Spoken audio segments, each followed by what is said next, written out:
O celular estava ali, na beira da pia da minha cozinha, a tela acesa. Esse detalhe, a tela acesa, parece pequeno quando eu conto, mas naquele momento, naquela tarde de terça-feira, cheirando a café passado e ao almoço que eu tinha feito horas antes, aquela tela acesa era a coisa mais barulhenta do mundo. Barulhenta de um jeito que não tem som, do jeito que uma ferida abre sem fazer ruído. Era um celular cor de vinho, com uma capinha de oncinha que eu conhecia de cor. Conhecia porque era o celular que aparecia em todos os domingos, na mesa dos sogros, em cima da toalha bordada que a dona Sônia estendia só nas visitas. Conhecia porque era o celular que ela segurava na mão enquanto me olhava e sorria daquele jeito. Eu conhecia esse celular como se conhece uma presença constante que você não convidou, mas que aprendeu a identificar mesmo no escuro. Era o celular da dona Sônia. Eu devia ter ignorado. Qualquer pessoa sensata ignoraria. Devia ter pego aquele aparelho com os 2 dedos, colocado na mesa da sala,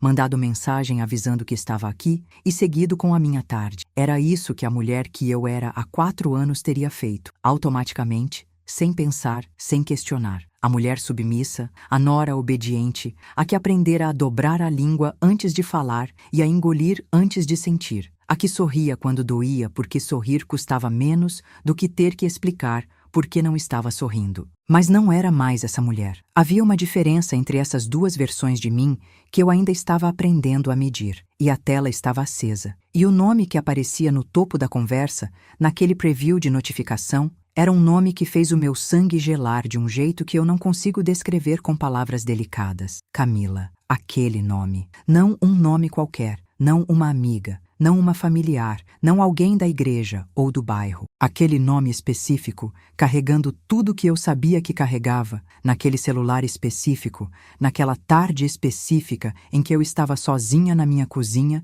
e o mundo estava completamente quieto ao redor. O chão não se mexeu. Mas pareceu que sim. A geladeira continuava no seu zumbido de geladeira. O cheiro de alho e cebola do frango que eu tinha preparado ainda pairava nos cantos do ambiente. Uma moto passou lá embaixo com aquele barulho arrastado de moto que acelera em segunda marcha. A vida continuava do lado de fora da janela da cozinha com a sua indiferença costumeira. Dentro de mim, o ar parou. Peguei o celular. Não pensei nisso como uma decisão. Decisão tem peso, tem hesitação, tem aquela voz interna que pergunta se você tem certeza. Isso não teve nada disso. Foi como colocar a mão no fogão quente antes de entender que está quente. Só que ao contrário. Foi como um reflexo, mas de alma. Minha mão simplesmente pegou. Meus olhos simplesmente leram. E meu coração simplesmente, naquele segundo, parou de ser o coração que eu tinha acordado com aquela manhã. Mas eu preciso que você entenda que essa história não começa no celular.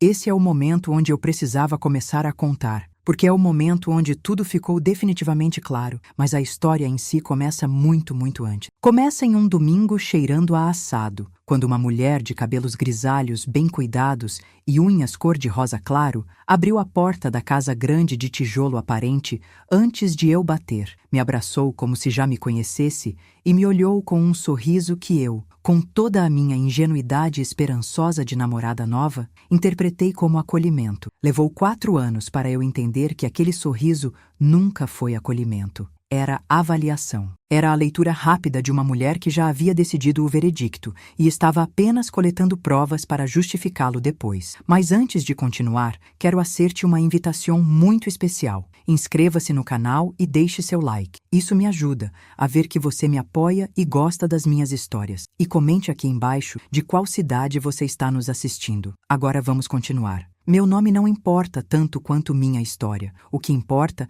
é que eu sou uma mulher como você, ou como alguém que você ama, ou como sua mãe, sua irmã, sua melhor amiga, aquela colega de trabalho que você nota estar sempre um pouco apagada, um pouco menor do que deveria ser, como se estivesse encolhendo dentro das próprias roupas. Tenho 32 anos, sou professora de português no ensino médio e passei 4 anos da minha vida tentando me encaixar em um espaço que não foi desenhado para mim. 4 anos tentando ser boa o suficiente para uma mulher que tinha decidido, muito antes de me conhecer, que eu nunca seria. Rafael chegou na minha vida num setembro de muitos anos atrás, numa fila de banco que parecia não ter saída. Ele estava atrás de mim na fila, e eu tinha deixado cair uma caneta, e ele tinha pegado. e quando me devolveu disse: "Você não vai precisar dela, porque nenhuma fila de banco no mundo deixa a gente sair sem esperar pelo menos 30 minutos." Eu ri, porque era verdade e porque ele tinha dito de um jeito que tornava tudo mais leve. Ele era engraçado com aquela engraçadinidade que não tenta, que acontece naturalmente,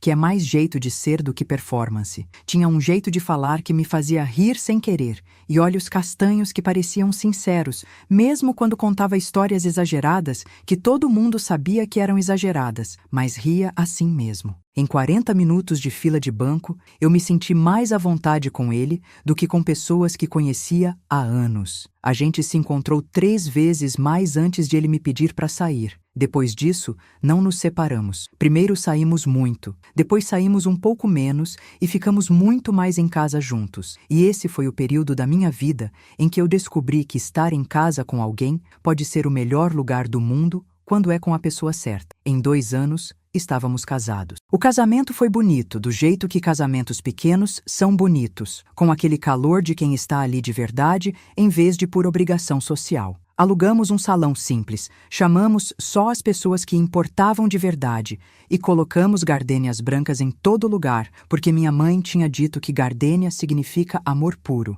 e eu acreditava muito nessa ideia de amor puro naquela época. O vestido ficou um pouco apertado no zíper, e eu respirei fundo durante toda a cerimônia para não explodir. E isso se tornou uma piada que Rafael e eu contávamos em jantar de casal por anos depois. A história do vestido e da respiração. Lembro da música quando entramos junto. Lembro de como o Rafael segurou minha mão com uma força que não era ansiedade, era intenção. Como se ele quisesse me dizer que eu estava chegando em algum lugar que era meu. Lembro de ter pensado, naquele segundo, que estava com sorte. Aquele tipo específico de sorte que não é sobre dinheiro nem circunstância, mas sobre ter encontrado a pessoa com quem você quer construir as coisas. Lembro também da Dona Sônia, sentada na primeira fileira, de vestido azul royal. Eu tinha pedido a ela, com toda a gentileza possível, que não usasse azul claro nem branco, as cores tradicionais de noiva. Não tinha mencionado o azul royal porque nunca imaginei que seria necessário. Ela usou assim mesmo, com uma flor no cabelo, e durante toda a cerimônia me olhou com aquele sorriso que eu não sabia ler ainda.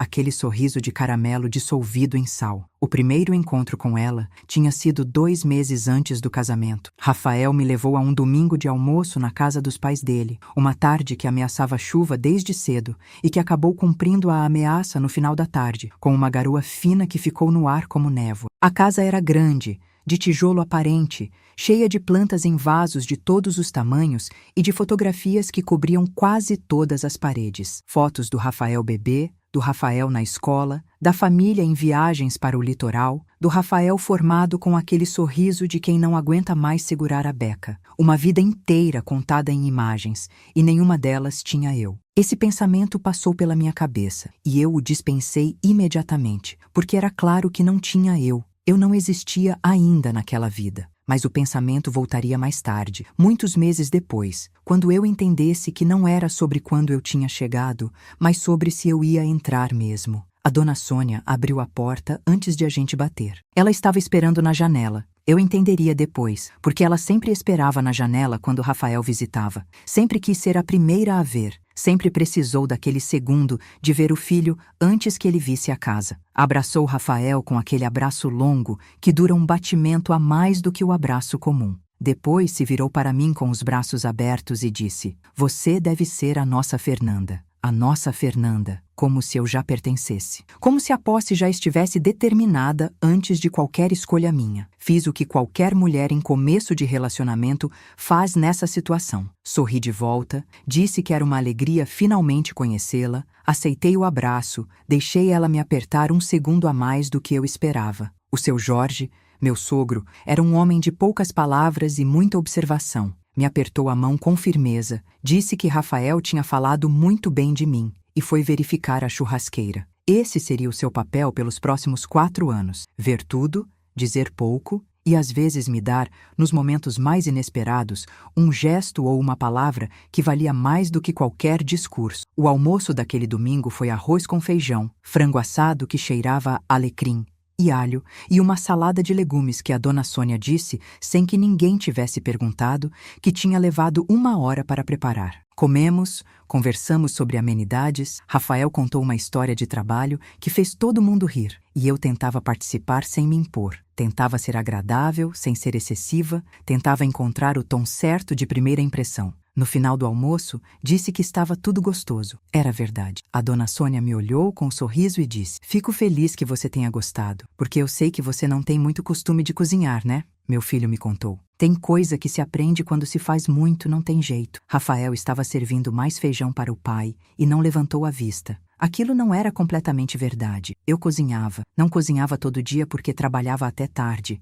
mas sabia cozinhar, gostava de cozinhar nos fins de semana. Havia levado bolo para a faculdade, havia feito jantares para amigos. O que o Rafael provavelmente tinha dito para a mãe era que eu trabalhava muito e que a gente comia fora com frequência durante a semana. Isso tinha sido transformado em "não tem costume de cozinhar", com uma facilidade que naquele momento ainda me pareceu inocente. Não foi. Aprendi isso depois. Existe uma diferença enorme entre distorção inocente e distorção calculada. A distorção inocente acontece por descuido, por memória falha, por interpretação genuinamente equivocada. A distorção calculada acontece quando alguém coleta informações sobre você para construir uma narrativa que lhe seja conveniente. O que a dona Sônia fez por 4 anos foi isso, segundo tipo. Casamos, alugamos um apartamento a 5 quarteirões da casa dos sogros, porque Rafael queria ficar perto. E eu, na época, achei lindo esse apego familiar. Eu vim de uma família espalhada,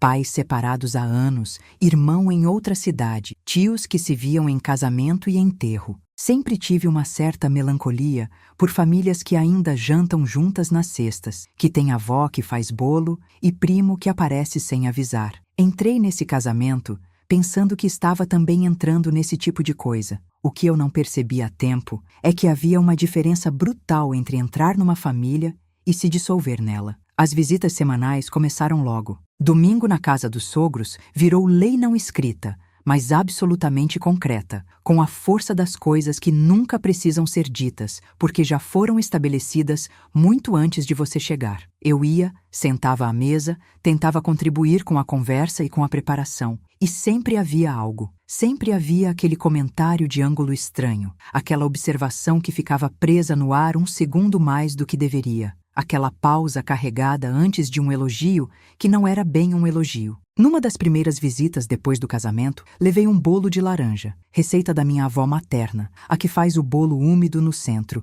e cheiroso de um jeito que enche a cozinha de um perfume que parece memória. Coloquei na mesa com um certo orgulho que eu não me dei ao trabalho de disfarçar. O seu Jorge pediu uma segunda fatia. A Patrícia, minha cunhada, que na época ainda mal me conhecia, disse que amou. Rafael sorriu para mim com aquele sorrisinho de marido que gosta de ver a mulher sendo bem recebida. A dona Sônia cortou uma fatia, provou com aquele cuidado de quem avalia e disse: "Está muito bom, Fernanda. Diferente do que eu fazia para o Rafael, claro, mas do seu jeito está muito bom. Continua." A conversa continuou. O bolo foi comido. O domingo terminou. Mas aquele diferente do que eu fazia ficou pendurado no meu peito o resto do dia como roupa molhada, pesado e frio. Aquele desconforto que não dói o suficiente para você reclamar, mas que não para de incomodar. Não falei para o Rafael naquela noite. Parecia pequeno demais para transformar em conversa. E foi assim que o padrão se instaurou no primeiro mês, coisa por coisa, cada uma pequena o suficiente para parecer exagero da minha parte, se eu reclamasse. Cada agressão calibrada na dose exata para não parecer agressão,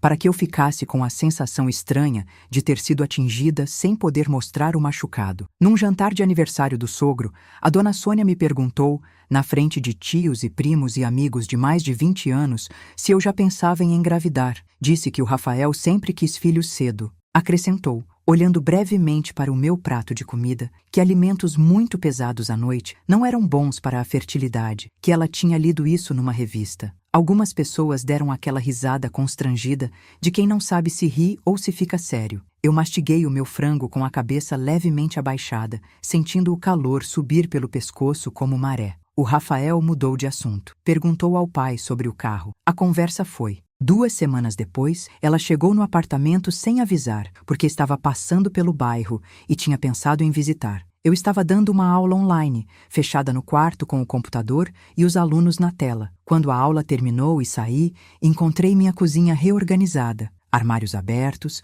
objetos trocados de lugar, a panela que eu sempre guardava embaixo agora em cima. As especiarias que eu organizava por uso agora, organizadas por tamanho. A dona Sônia estava sentada à mesa tomando o café que ela mesma tinha feito com a minha cafeteira enquanto esperava. Me ofereceu uma xícara com um sorriso e disse que tinha aproveitado para me ajudar um pouquinho, que aquela disposição que eu tinha era pouco funcional, que a gente aprende essas coisas com o tempo, que ela mesma aprendeu com a sogra dela, que Deus a tivesse. Eu agradeci. Ofereci biscoito. Sentei do lado dela e tomei o café que ela fez na minha cafeteira dentro da minha cozinha, que ela havia reorganizado sem me pedir. Agradeci. Ficou 1 hora. Foi embora. Eu fui devagar até a cozinha, abri o armário, olhei para os objetos no lugar errado e não mexi em nada. Deixei assim por 3 dias, como se precisasse de tempo para decidir se aquele espaço ainda era meu. Mas o que me doeu com mais profundidade, o que abriu de fato um buraco no centro do peito, foi a primeira vez que ela mencionou a Camila. Camila era a ex-namorada do Rafael. Tinham namorado 3 anos antes de terminarem, cerca de 1 ano antes de eu conhecer o Rafael. Eu sabia que ela existia da forma vaga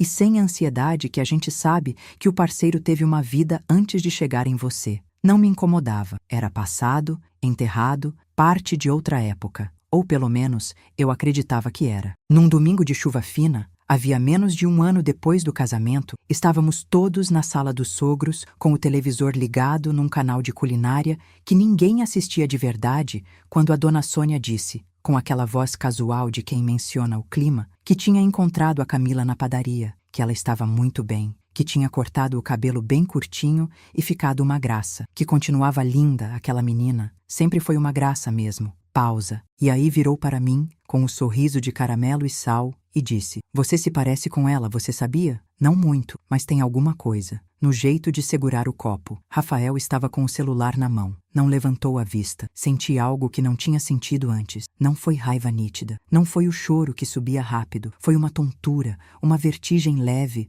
como quando você se levanta depressa demais e o sangue não acompanha. A vertigem específica de perceber que existe uma versão de você que é comparada, avaliada e encontrada no segundo lugar em uma conversa que você não pediu para ter. Levantei com calma, disse que ia ao banheiro, fechei a porta, sentei na borda da banheira dos sogros, que tinha um tapete azul desbotado e um saboneteira de louça no formato de peixe, e fiquei 5 minutos respirando. Depois lavei o rosto com água fria, me olhei no espelho, decidi que estava bem. Voltei, sorri, peguei o controle, assisti 1 hora de culinária sem ver nada. Esse era meu método. Absorver, processar no banheiro ou no silêncio do carro voltando para casa, convencer a mim mesma de que estava exagerando, de que uma mulher mais segura de si não se abalaria com comentário de sogra, de que amor de verdade não enfraquece com ciúme bobo de ex que está no passado. O que eu demorei muito para entender era que não era ciúme, era apagamento, metódico, paciente, milimetrado. Ao longo dos 4 anos, fui me tornando menor. Não de um modo dramático que você possa apontar. Foi de gota em gota, de domingo em domingo, de comentário em comentário. A dona Sônia tinha um método que eu só fui nomear muito depois de começar a terapia. Ela nunca gritava, nunca colocava na minha cara. Nunca fazia nada que, se contado para outra pessoa, soasse claramente errado. Era sempre no tom. Era sempre na pausa carregada antes do elogio. Era no olhar que discordava, mas sorria assim mesmo. O olhar de quem está tolerando alguém que não entende as coisas do jeito certo. Era no jeito de perguntar ao Rafael se ele tinha dormido bem, como se eu que dormia ao lado dele não fosse a pessoa mais indicada para responder isso. Era no jeito de me elogiar a blusa e emendar imediatamente que era corajoso usar cores tão fortes quando a pessoa não tem muito onde se apoiar. Era no jeito de dizer que minha comida estava boa como um apesar de, sempre implícito, nunca dito, mas sempre presente como cheiro de queimado. E havia o inventário de sacrifícios que ela fazia questão de mencionar com frequência. O quanto ela tinha abdicado pela família. O quanto era difícil ver o filho ir embora. O quanto ela acordava de madrugada pensando no Rafael quando ele era pequeno, quando era adolescente, quando foi morar sozinho, como se o casamento dele fosse mais uma etapa de abandono em uma longa lista de perdas que ela acumulava dentro de si, como troféus de Marte. Ela chorava. Não todo domingo, não sempre, mas com uma regularidade que eu levei um tempo para perceber que não era aleatória. Chorava quando sentia que o controle estava escapando. Quando Rafael e eu chegávamos muito animados de alguma coisa que tínhamos feito juntos. Quando eu conseguia algo no trabalho que ele mencionava com entusiasmo. Quando parecíamos unidos de um jeito que ela não conseguia entrar. Nessas ocasiões, ela dizia, às vezes com a voz quebrando, às vezes com os olhos úmidos apenas, que sabia que os filhos cresciam e iam embora e que ela aceitava. Ela aceitava tudo. Não queria ser problema para ninguém. Dizia que o Rafael a amava, ela sabia que amava, mas que ultimamente ela sentia que ele amava mais a mim do que a ela. Na primeira vez que disse isso, fiquei paralisada. Não sabia como responder a isso. Como se responde quando alguém torna o amor do seu marido por você em competição, em escassez, em algo que existe às custas de outra coisa? O Rafael, nessas ocasiões, ficava visivelmente desconfortável. Às vezes abraçava a mãe e dizia que ela era importante para ele. Claro que era. Às vezes mudava de assunto com uma habilidade que eu a princípio admirava e que depois entendi como fuga. Nunca, em nenhuma dessas ocasiões, disse à mãe que ela estava errada em fazer isso, que transformar amor em competição era errado, que eu não precisava me defender de uma acusação de amar bem o meu marido. E havia a Camila, o nome que voltava. Não toda semana, não com regularidade previsível, mas o suficiente para que eu nunca esquecesse que existia, que tinha existido, que era sempre mencionada com uma certa nostalgia que não era sobre ela em si, mas sobre o que ela representava. Uma versão anterior de escolha, uma alternativa que nunca foi fechada de verdade. Ela viu a Camila no supermercado. Ela encontrou a mãe da Camila na missa e soube que ela estava indo muito bem profissionalmente. Ela havia achado uma foto antiga do Rafael e da Camila numa viagem e tinha ficado tão saudosa. Cada menção casual, calculada na dosagem certa para não ser confrontável, mas presente o suficiente para ser sentida. E havia as comparações que não eram comparações. A Camila era muito organizada. Ela mencionava quando eu deixava alguma coisa fora do lugar. A Camila cozinhava desde nova. Ela mencionava quando eu não sabia alguma receita que ela considerava básica. A Camila era sempre tão pontual. Ela mencionava quando eu chegava 2 minutos depois do horário combinado. Não disse o nome, não comparou diretamente,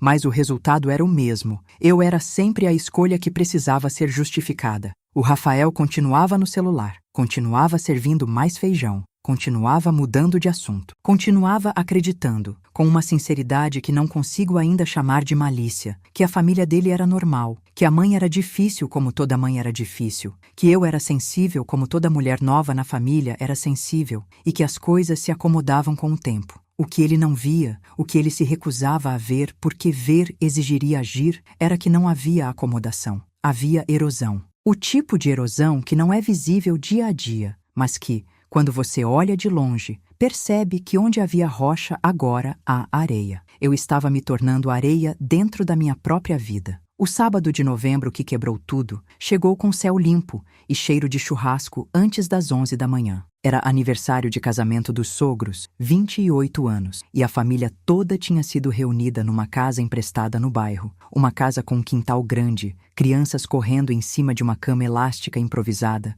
cooler de cerveja com gelo, aquele tipo de festa familiar que deveria ser boa e que em teoria era. Eu estava na cozinha, ajudando a cortar frutas para a sobremesa, as mãos trabalhando, a faca ritmada, uma mão em cubos no prato, quando ouvi a voz da dona Sônia vindo da sala de estar. Ela conversava com a tia Vera, irmã do seu Jorge, uma mulher de poucas palavras que eu havia trocado mais do que alguns cumprimentos. A voz da dona Sônia não era baixa o suficiente para ser confidencial, mas provavelmente ela achava que estava suficientemente longe da cozinha para não ser ouvida. Eu ouvi. Ela estava dizendo que o Rafael sempre foi muito independente, que desde criança sabia o que queria, que ela, como mãe, só podia torcer para que ele tivesse escolhido alguém que realmente soubesse valorizar um homem como ele. A tia Vera fez aquele som de concordância educada. A dona Sônia continuou, com aquela voz de quem está sendo muito razoável, dizendo que ela não interferia, nunca interferiu,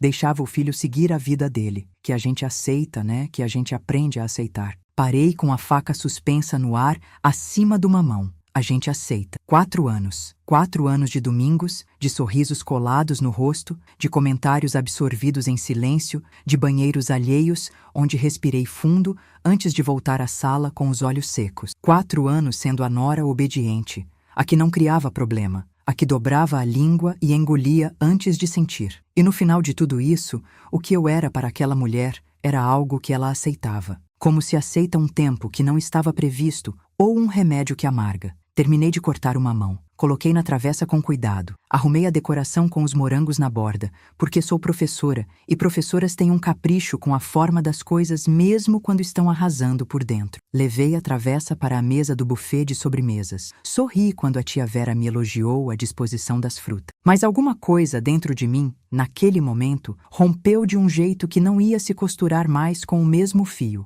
Não foi barulhento, não foi dramático. Foi como quando uma raiz de árvore termina de partir o concreto que estava sobre ela, quieto, inevitável, irreversível. Não foi raiva o que senti, não foi tristeza que eu conhecia bem, que tinha se tornado uma companheira velha nesses 4 anos. Foi clareza. A clareza específica de quem finalmente para de se perguntar se está exagerando e começa a ver o que estava diante dela o tempo todo. Voltei para casa naquela noite, em silêncio. Rafael dormiu a maior parte do caminho de carro, aquele cochilo de quem comeu demais em festa de família. Quando chegamos, disse que tinha sido um bom dia. Não achava? E eu o olhei por um longo momento, esse homem que eu amava e que dormia em carros enquanto a sua mãe me dissolvia aos domingos, e respondi, acho que foi, sim, porque ainda não era a hora, ainda não tinha o que seria necessário. A partir daquela noite, comecei a observar diferente, com os olhos de quem documenta, em vez de apenas absorver. Comecei a notar padrões que antes escorregavam pela superfície da minha atenção como água em vidro. Percebi que toda vez que eu crescia de alguma forma, havia um comentário calibrado para diminuir aquela conquista sem nomeá-la. Quando fui promovida a coordenadora pedagógica, a dona Sônia disse que era muita responsabilidade para quem não tinha filhos, porque lidar com criança era outra coisa. Quando cortei o cabelo e recebi elogios por semanas, ela disse que achava o cabelo comprido mais clássico, mas que cada um tinha o seu estilo. Quando dei uma entrevista para o Jornal do Bairro sobre alfabetização no período pós-pandemia, ela mostrou para o Rafael, segurando o jornal, como se fosse um origami frágil e disse que era bonitinho. Bonitinho, uma conquista profissional que eu levei meses construindo. Bonitinho. Comecei também a registrar as ligações. Anotei no caderno de planejamento escolar, entre as páginas de aula, as datas e os horários. O Rafael atendia a mãe todo dia útil às 18 horas. 20 minutos em média, às vezes mais. Toda segunda-feira havia o almoço na casa dos sogros, que tinha começado como algo eventual e se tornado compromisso semanal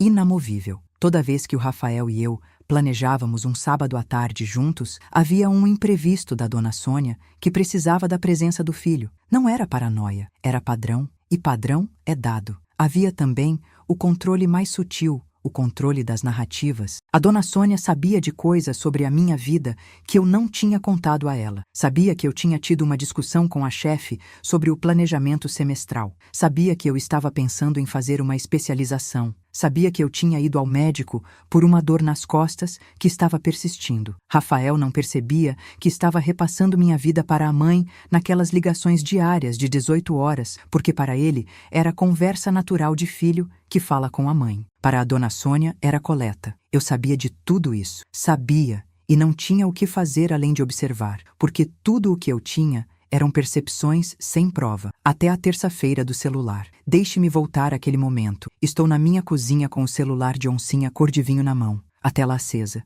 O nome Camila no topo da conversa. Rolo para o início da conversa, que data de 8 meses antes. E começo a ler. As primeiras mensagens são amenas. Como vai? O que você anda fazendo?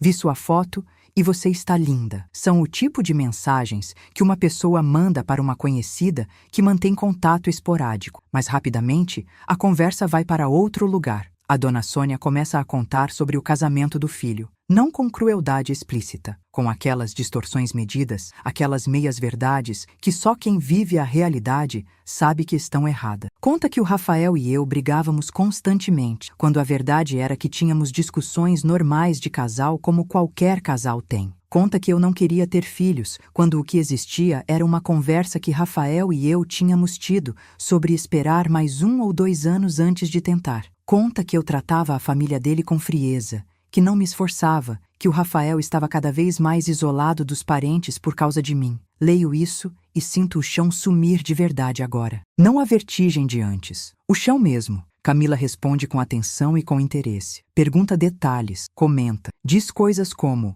eu sempre soube que não ia durar, e ele merece alguém que realmente esteja ao lado dele, e você foi tão paciente com tudo isso. A dona Sônia agradece. Diz que é difícil ser mãe nessa situação, que ela tentou desde o começo, mas que há pessoas que simplesmente não se encaixam numa família, que não é culpa de ninguém. Não é culpa de ninguém. A mulher que passou 4 anos me calibrando para baixo, que reorganizou minha cozinha sem pedir, que me comparou à ex do meu marido com um sorriso de mel, que chorava dizendo que o filho a amava mais a mim do que a ela. Ela não era culpada de nada. E então, em mensagens de 3 semanas antes daquele dia, vejo o plano. O Gustavo, cunhado, faria aniversário em 2 domingos. Ele morava em outra cidade, tinha pedido ajuda da mãe para organizar uma surpresa. A dona Sônia estava na coordenação, com a lista de convidados, e ela tinha incluído a Camila na lista sem dizer nada a ninguém, sem dizer ao Gustavo, sem dizer ao Rafael. As mensagens eram diretas. Vai ser natural assim.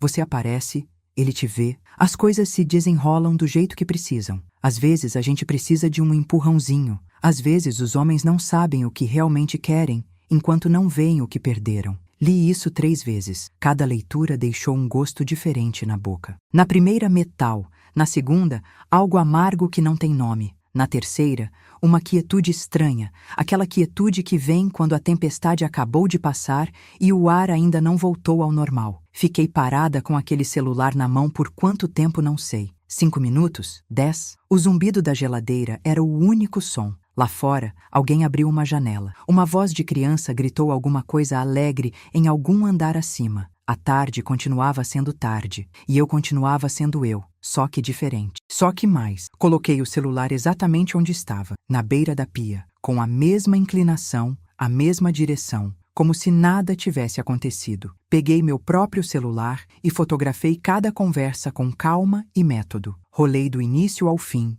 garantindo que cada mensagem relevante estava legível, com brilho máximo, sem cortar texto. Levei 22 minutos. Depois coloquei o celular da dona Sônia de volta. Liguei para ela. Alô, dona Sônia, aqui é a Fernanda. A senhora esqueceu o celular aqui na minha cozinha. A voz dela soou aliviada, quase desconfortável com o alívio. Ah, meu Deus, eu procurei esse celular por horas. Pode deixar que eu venho amanhã buscar. Perfeito, respondi. Está aqui te esperando. Desliguei. Fui ao banheiro. Me olhei no espelho por um longo tempo. Os olhos que me olharam de volta eram olhos que tinham visto o suficiente e tinham decidido, definitivamente, parar de fingir que não tinham visto. Nos dias que se seguiram, mantive tudo igual na superfície. Fui ao domingo. Tomei o café, deixei a fruteira ser reorganizada. Sorri nos momentos certos, mas por dentro estava trabalhando. Conversei com a Carol, minha amiga de 15 anos, que é a advogada com voz de quem não precisa gritar para ser levada a sério. Mostrei as fotos. Ela ouviu tudo sem interromper, com aquela atenção de quem sabe que interromper certo tipo de relato é como interromper alguém que está aprendendo a respirar de novo. Quando terminei, ficou em silêncio por 4 ou 5 segundos. Depois disse: "Você vai precisar conversar com o Rafael. Não como acusação, como fato que ele precisa ver." "Eu sei", disse. "Ele vai ter que escolher enxergar ou continuar fingindo que não enxerga." "Eu sei. E você está pronta para qualquer resposta que ele der?" Fiquei quieta 10 segundos reais, não de hesitação, mas de honestidade com eu mesma. Depois respondi: "Estou. Por incrível que pareça, estou." Escolhi uma quinta-feira. Rafael menos ansioso, amanhã mais leve no trabalho. Fiz a massa de cogumelos com ricota que ele gosta, coloquei velas na mesa porque quis, porque sou uma mulher que coloca velas quando tem vontade e não precisa de data especial para isso, porque aprendi que não preciso de data especial para nada. Ele chegou, viu a mesa, disse que estava lindo, sentou. A gente conversou sobre o dia enquanto comia. Esperei ele estar na maior parte da massa antes de ir ao quarto, pegar o celular, voltar e colocar na frente dele com a primeira foto na tela. "Preciso que você veja isso. Preciso que você veja tudo." Ele olhou para a tela com expressão de confusão inicial. O celular da mãe, o nome da Camila, o começo da conversa. Depois algo se contraiu no rosto dele, sutil, do tipo que você só percebe quando conhece alguém há tempo, e aprendeu a ler as microexpressões. Puxou o celular. Começou a rolar. Uma foto por vez, devagar no começo. Muito mais devagar quando chegou nas partes mais pesadas, como se precisasse ler em câmera lenta para acreditar. Eu não disse nada. Deixei o silêncio trabalhar com a eficiência que o silêncio tem quando está do lado da verdade. Quando chegou a última foto, pousou o celular na mesa com uma calma que não era calma, era contenção. A calma de quem está segurando o dobro do que consegue processar. Olhou para a toalha de mesa por uns 30 segundos. Depois disse em voz baixa: "Eu não sabia disso." "Eu sei que você não sabia", respondi. "Mas você sabia de outras coisas. Você sabia que algo estava errado faz muito tempo. Você escolheu não ver." Abriu a boca, a fechou, a abriu de novo. "Ela é minha mãe, Fernanda. E eu, Rafael, sou sua mulher. Escolhida, prometida, jurada. Na frente das gardênias brancas que você disse que eram perfeitas." Ficou em silêncio. "Continua", disse eu. "Não tem como a gente não continuar essa conversa agora. E eu prefiro ter ela aqui, com velas, do que em algum momento que vai ser pior para os dois." Continuamos. Por 3 horas, naquela mesa de quinta-feira iluminada por velas que foram ficando cada vez mais baixas, tivemos a conversa que deveria ter acontecido 2 anos antes. Ele gritou um pouco, não para mim, mas para a situação que estava digerindo, para a versão de mãe que precisava ser revista. Chorou um pouco, também não para mim, mas para a perda de uma ilusão que é sempre mais dolorosa do que qualquer briga. Ficou em silêncio mais de uma vez, aquele silêncio de quem está reorganizando o mundo lá dentro.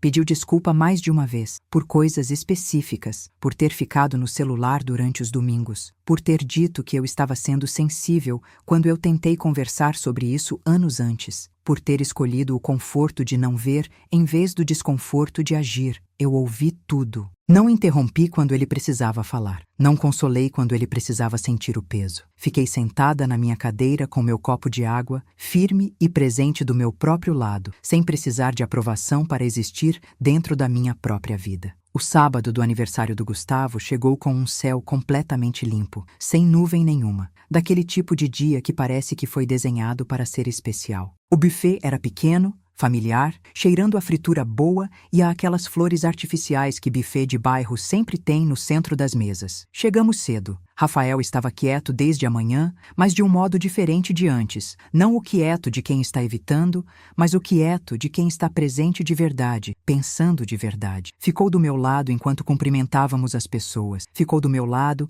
enquanto servimos os salgados. Ficou do meu lado quando a dona Sônia chegou com o seu Jorge e me cumprimentou com o abraço de sempre, me perguntando se eu estava gostando do espaço, dizendo que o buffet era charmoso. Eu sorri de volta. Não o sorriso colado de antes, não o sorriso que custava energia, que eu fabricava de dentro para fora. Sorri com a boca inteira e com a tranquilidade de quem não tem mais nada a provar nem a esconder. A Camila chegou 40 minutos depois do horário combinado. Entrou pelo portão lateral, com aquele jeito de quem conhece a família há tempo, cumprimentou algumas pessoas com familiaridade. Era bonita, sim, com o tipo de beleza que você consegue apreciar objetivamente quando não está mais debaixo do peso do ciúme. Olhou para o Rafael de um jeito que tentava parecer casual e que não era, que nunca seria casual enquanto ela soubesse o que havia sido combinado e por quem. O Rafael não foi ao encontro dela, veio ao meu. Chegou por trás, colocou a mão no meu ombro,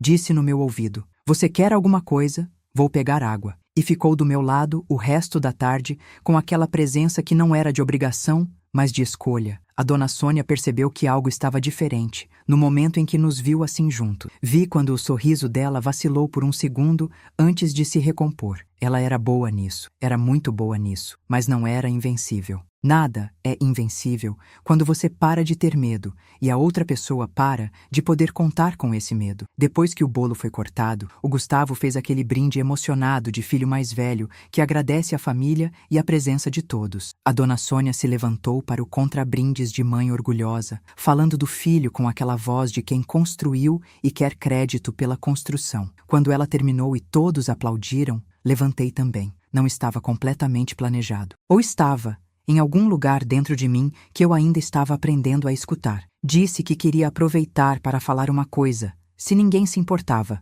O Gustavo fez gesto de que podia falar. Algumas pessoas que estavam de pé voltaram a sentar. A dona Sônia ficou de pé com o copo de suco na mão, me olhando. Disse, com a voz mais firme do que eu esperava que saísse, que havia passado 4 anos aprendendo o que é uma família, que havia chegado àquela família querendo fazer parte, querendo contribuir, querendo ser mais do que uma visita semanal que era tolerada. Que durante muito tempo me perguntei onde estava errando, se havia alguma versão melhor de mim que seria aceita de verdade, se era deficiência minha ou expectativa que eu não conseguia cumprir. O silêncio era absoluto, mas aprendi, continuei, que algumas portas não se abrem porque a fechadura está danificada de dentro, e que a única coisa que alguém pode fazer com uma porta assim é parar de bater nela e cuidar da própria casa. Olhei para a dona Sônia, diretamente nos olhos, com exatamente tanta calma quanto sentia. Com a calma que não é passividade, que não é resignação,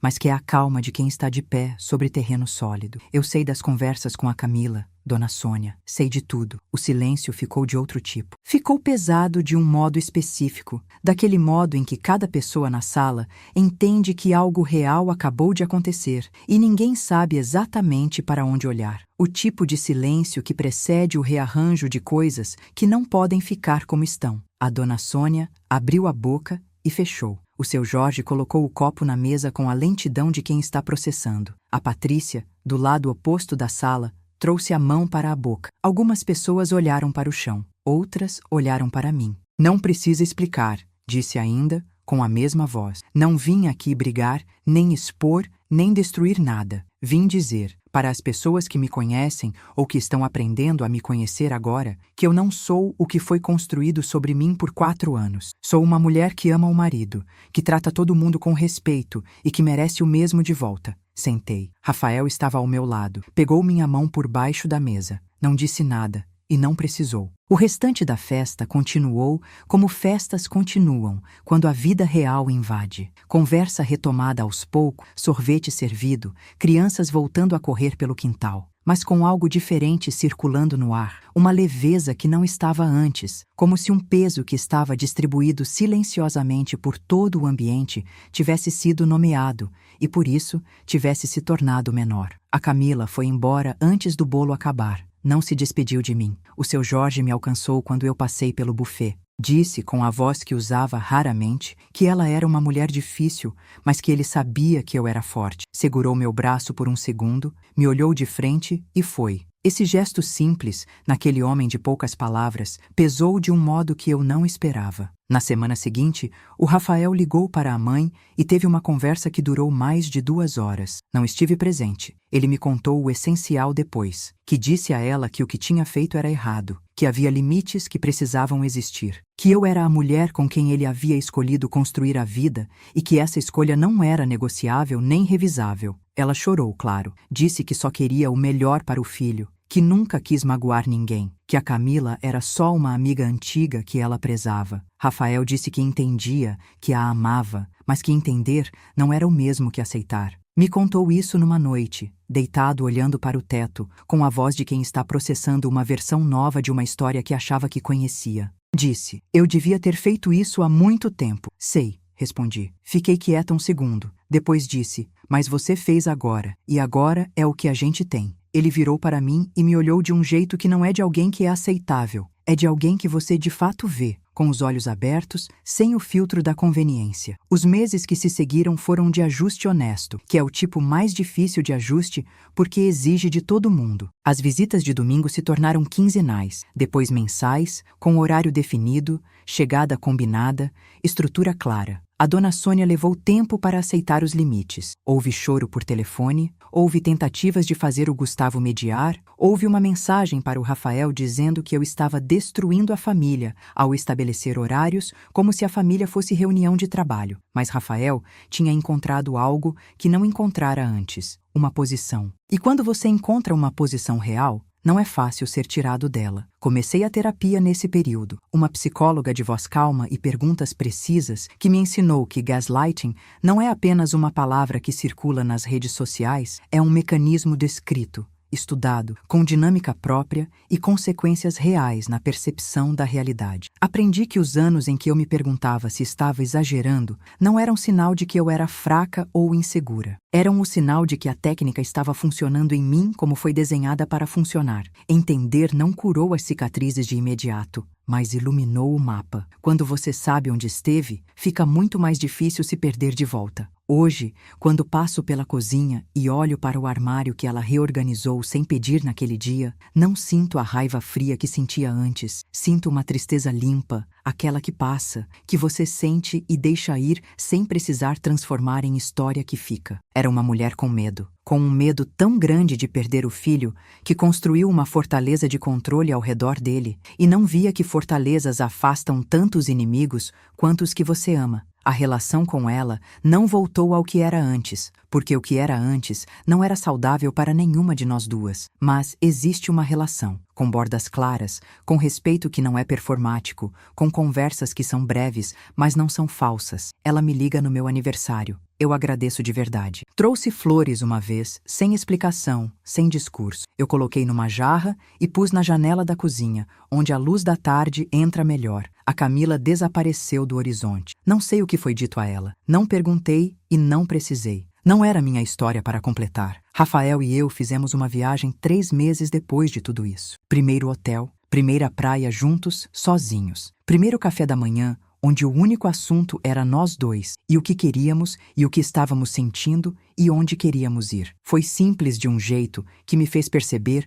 há quanto tempo a gente não era simplesmente simples junto. Numa tarde daquela viagem, estávamos sentados olhando para o mar quando ele disse: "Você ficou muito tempo guardando coisas sozinha." "Fiquei", respondi. "Não precisa mais", ele disse. "Eu sei", respondi. Não como promessa de perfeição, como fato de onde estávamos. Aquela aliança que uso desde o dia das gardênias continua aqui. É de ouro simples, sem pedra, sem ornamento. Às vezes a olho e penso em quanto ela ficou enquanto tanta coisa mudava ao redor. E penso que permanecer não é o mesmo que não mudar. Às vezes, a coisa mais corajosa que uma promessa pode fazer é atravessar o fogo junto com quem a carrega. O que aprendi nesses 4 anos e no período que veio depois deles é que autorrespeito não é declaração única, é prática. É escolha que você refaz toda vez que alguém testa seus limites, toda vez que a voz interna suspeita que você está sendo dramática, toda vez que seria mais fácil e menos trabalhoso ceder.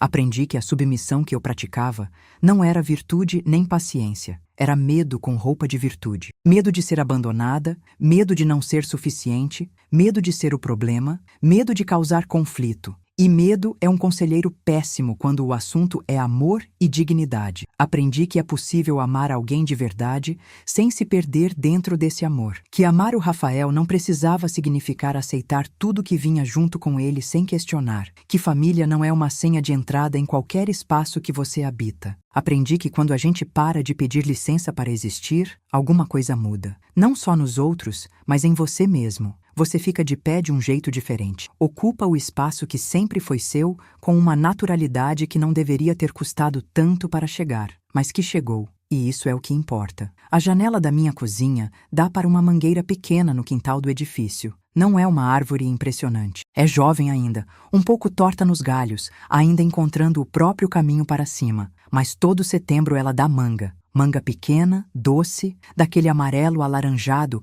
que parece que capturou o sol. Todo setembro eu fico esperando. E todo setembro ela aparece, como se fosse novidade, como se a árvore toda vez precisasse se lembrar de que sabe como se faz. Me lembro dessa árvore quando penso em quem sou hoje, comparada a quem era. Não cresci em linha reta. Não fui do ponto de chegada ao ponto de chegada sem torcer, sem me perder às vezes, sem precisar parar para aprender algo que doeu antes de iluminar. Mas estou aqui, com os pés no chão da minha própria vida. Sei de onde vim e sei de onde não volto mais. Se você está me ouvindo agora e está vivendo algo parecido, preciso dizer algumas coisas diretamente para você. Se você acorda todo dia com aquela sensação de estar calibrando cada palavra antes de falar, de estar pisando em ovos em espaços que deveriam ser seus, saiba que isso não é normal. Relacionamentos saudáveis, com marido, com sogra, com qualquer pessoa, não exigem que você se torne menor para caber neles. Se você já perdeu a conta das vezes que pediu desculpa